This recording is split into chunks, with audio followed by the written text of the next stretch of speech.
My new employee cut her hair exactly like mine and said she wanted people to think we were sisters. She smiled when she said it, like she'd just given me a compliment. Like it was normal to watch someone for 3 months, catalog every detail about them, and then reconstruct yourself in their image. I'd trained Sarah when she started at the restaurant, asked the usual questions during her first shift. Age, previous jobs, college major. She seemed eager to learn, a little sensitive when I corrected her uniform or table settings, but I chalked it up to nerves. Then she started asking about the other new hires. Was she better than them? Did she learn faster? I laughed it off at first. Competitive banter. Until she finished her training test and said, "Didn't I do such a good job? Tell me how proud you are of me." The way she stared at me, waiting, expectant, like she needed to hear it. I told her she did fine and moved on, but something felt off. She started complimenting my hair every shift, then copying the exact styles I wore, down to the accessories. I thought it was coincidence, until she cut bangs the same length as mine, then dyed her hair black to match. My coworkers noticed. Some thought it was weird. Others said she probably just picked up habits from training with me, but it kept escalating. She started using my phrases with customers. The dorky jokes my coworkers teased me about because nobody else said them. She copied my tone, my cadence, the pet names I used for everyone. When I worked with her less, it stopped for a while. Then we got a new batch of trainees, and everything came roaring back. I caught her trying to train a new hire while ignoring her own tables during a rush. Had to ask her 3 times to focus on her actual job before she finally listened. She started calling people the same pet names I used, standing the same way I stood when watching trainees, running over to help me with tasks I didn't need help with,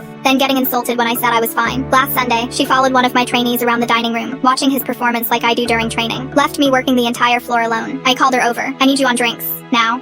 She shook her head. "I'm busy watching him. You told him to do that task, so I'm making sure he does it right." My stomach dropped. "This is not your job. I don't need you babysitting while I have a full dining room. He's fine." She looked shocked. "I'm never harsh with anyone. I thought you'd want me to help. I need you to do your own job, not mine." She apologized, made an excuse, made drinks while looking wounded the entire shift. I finally talked to my co-manager, asked if she'd noticed any boundary issues with Sarah. She said no. Said Sarah was a perfectly average employee on her shifts. Asked why I was bringing it up. I told her everything. The copying, the overstepping, the constant need for validation, the hair. My co-manager went quiet. "I noticed her copying you in small ways, but I thought it was just training habits. The hair thing is really weird though. Turns out Sarah never acts this way with anyone else. No overstepping. No need to impress. No dejection when corrected. Just with me." My co-manager said Sarah gets deeply upset all day when I'm even slightly frustrated with her. That she's been showing up on her days off when I'm working, getting takeout, expecting warm welcomes while I'm actively on shift. She also gets upset when I complete tasks before she can. Calls me stubborn. Says it makes her feel bad. That I need to work less hard so she can feel like she's helping. Like I'm supposed to ignore my job to let her feel useful. Management is watching her now. We're cracking down on the mini-managing, hoping if we get strict enough, she'll back off. But last night, she texted me asking why I seemed distant. Said she thought we were close, that she looked up to me and wanted to make me proud. I didn't respond, because I finally understood. She doesn't want to be like me. She wants to be me. Wants my relationships with customers, my position, my hair, my voice, my life. And I don't know how to tell someone to stop wanting to erase you without sounding crazy. I believe confront obsessive imitation immediately to protect your identity and enforce boundaries.